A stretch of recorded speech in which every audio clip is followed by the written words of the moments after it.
मेरे दोस्तों, तुम मौत को नहीं पहचानते, चाहे वो आदमी की हो या किसी देश की, चाहे वो समय की हो या किसी वेश की। सब कुछ धीरे धीरे ही होता है। धीरे धीरे ही बोतलें खाली होती हैं, गिलास भरता है। हाँ, धीरे धीरे ही आत्मा खाली होती है, आदमी मरता है। उस देश का मैं क्या करूं जो धीरे धीरे लड़खड़ाता हुआ मेरे पास बैठ गया है। मेरे दोस्तों, धीरे धीरे कुछ नहीं होता, सिर्फ मौत होती है। धीरे धीरे कुछ नहीं आता, सिर्फ मौत आती है। धीरे धीरे कुछ नहीं मिलता, सिर्फ मौत मिलती है। मौत, खाली बोतलों के पास खाली गिलास सी।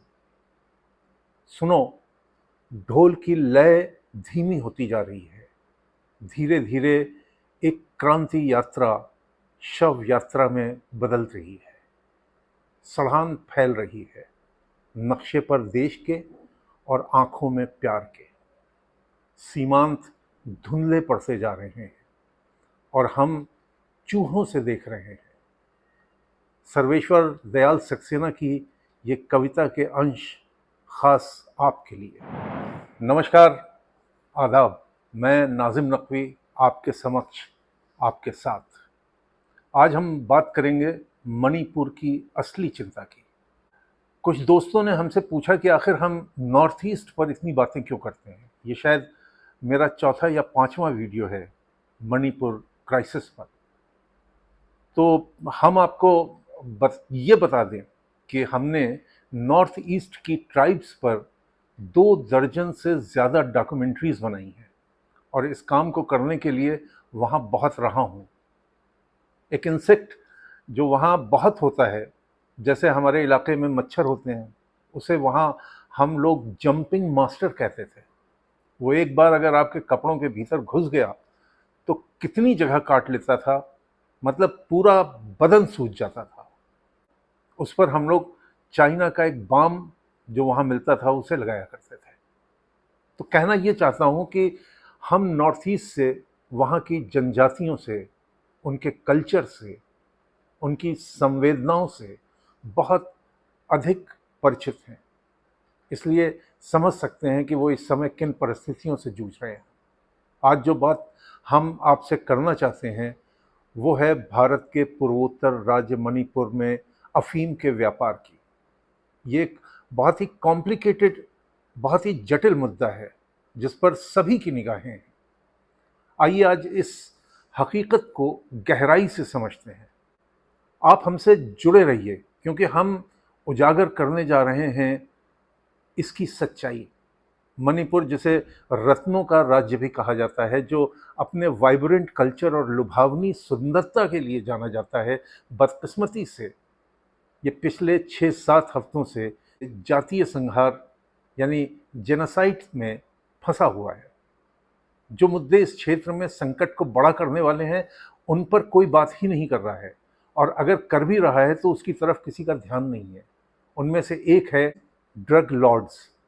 ये है लगभग 6-7 बिलियन डॉलर यानी 50,000 करोड़ रुपए के अफीम के कारोबार की कहानी। दोस्तों, अफीम का एक लंबा और जटिल इतिहास है। इसका इस्तेमाल दवा से ज़्यादा नशे के लिए किया जाता है। इसका बड़े पैमाने पर अवैध व्यापार होता है। पड़ोसी देश म्यांमार की सीमा से लगा मणिपुर ड्रग्स के इस कुख्यात गोल्डन ट्रायंगल से भौगोलिक निकटता के कारण अवैध व्यापार के रणनीतिक केंद्र में है। असम में मेइतेई समुदाय के एक मंच ने आरोप लगाया है कि मणिपुर में जारी हिंसा और अशांति का कारण एसटी दर्जे की मांग या धार्मिक मतभेद नहीं, बल्कि नार्को आतंकवाद की नापाक गतिविधियां और ग्रेटर मिजोरम को स्थापित करने की गुप्त साजिश में इसका राज छिपा है। अफीम के व्यापार को मणिपुर के संकट से जोड़ने वाले सिद्धांत के समर्थकों का तर्क है कि अवैध ड्रग्स की आमद ने इस इलाके में कई सामाजिक और आर्थिक समस्याओं को जन्म दिया है। 21 अगस्त 2021 के इंडियन एक्सप्रेस में जयराम रमेश के एक ट्वीट के हवाले से खबर छपी थी कि मणिपुर को ज़रूरत से ज़्यादा 2 गुना यूरिया मिल रहा है, फिर भी किसान कमी की शिकायत कर रहे हैं। क्यों? क्योंकि यूरिया को मणिपुर के पहाड़ी इलाकों में डाइवर्ट किया जा रहा है, जहां पिछले 4 सालों में बड़े इलाके में अफीम उगाई जा रही है। ये उसी सरकार का हाल है जिसके मुख्यमंत्री बीरेन्द्र सिंह अब मणिपुर को देश की स्पोर्ट्स कैपिटल बनाना चाहते हैं और कहते हैं कि वो पॉपी कल्चर को नेस्तो नाबूद करने के लिए कुछ भी करने को तैयार है। राज्य सरकार और केंद्र सरकार वन क्षेत्रों पर अपनी कार्रवाई को ड्रग्स के खिलाफ एक बड़े युद्ध के रूप में देख रही है, लेकिन मुख्यमंत्री बीरेन्द्र सिंह की सरकार ड्रग लॉर्ड्स के रूप में सभी कुकी लोगों पर सख्ती करने की भी गलती कर रही है, जिससे कुकी जनजाति उनके खिलाफ खड़ी हो गई है। बीरेन्द्र सिंह जो खुद मैतेई समुदाय से आते हैं, वो ड्रग्स के नाम पर कुकी जनजाति से मैतेई नफरत को संभाल पाने में नाकाम साबित हुए हैं। दूसरी तरफ अफीम के व्यापार और विद्रोही गतिविधियों के बीच भी संबंध है। ये माना जाता है कि इस व्यापार से मिलने वाले विशाल मुनाफे का इस्तेमाल सशस्त्र समूहों को पनपाने में, संघर्षों को बढ़ावा देने में मददगार होता है। सशस्त्र समूहों की मौजूदगी असुरक्षा पैदा करती है, विकास में बाधा डालती है और अशांति पैदा करती है। देखिए, सीधी और सच्ची बात यह है कि इस कारोबार से सभी लाभ उठा रहे हैं। चूंकि मणिपुर में सरकार और प्रशासन की संरचना में 53% मैतेई समुदाय का आधिपत्य है और इस अवैध व्यापार की मलाई पर उनका वैसा आधिपत्य नहीं है, तो इसमें किसी स्थायी समाधान को हासिल करने के लिए रस्साकशी कोई नई बात नहीं है। स्थानीय लोगों का कहना है कि दरअसल ये वो सच है जिसे आधिकारिक रूप से कहा नहीं जा सकता, लेकिन इसे हासिल करने के लिए सियासत घाटी की मैतेई आबादी के लिए लेवल प्लेइंग फील्ड बनाना चाहती है। देश के जिम्मेदार नागरिकों को मणिपुर में छाए इस संकट के सभी पहलुओं और अफीम के व्यापार से इसका रिश्ता क्या है, इसकी जांच करना बहुत ज़रूरी हो जाता है। यकीनन कुछ सबूत इस सिद्धांत का समर्थन करते हैं। होशियारी के साथ इस विषय को समझना और इसकी जटिलताओं में गहराई से उतरना बहुत ज़रूरी है।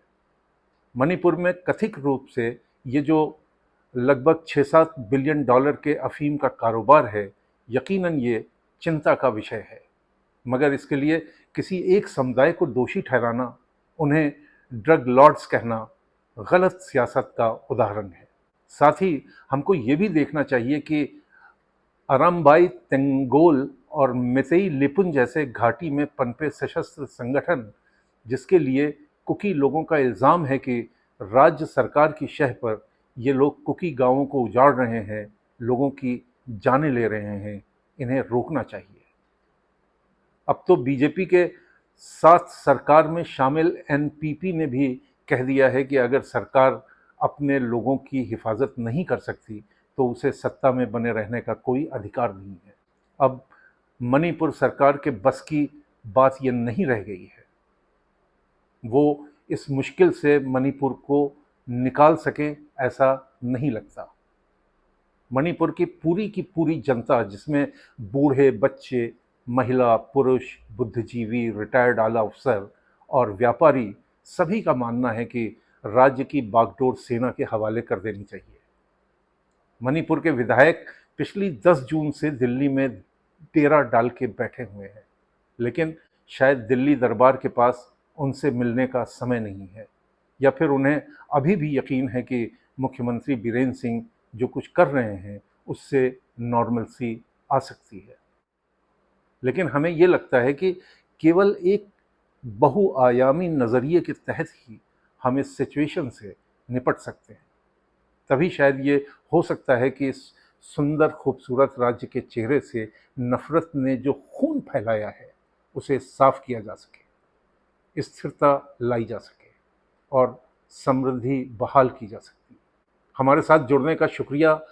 आइए हम एक बेहतर भविष्य के लिए कोशिश करें, जहां मणिपुर और उसके लोग एक बार फिर मिलकर रह सकें, फल फूल सकें। आप अपनी राय कमेंट बॉक्स में दीजिएगा और सब्सक्राइब करना मत भूलिएगा। आदाब, नमस्कार।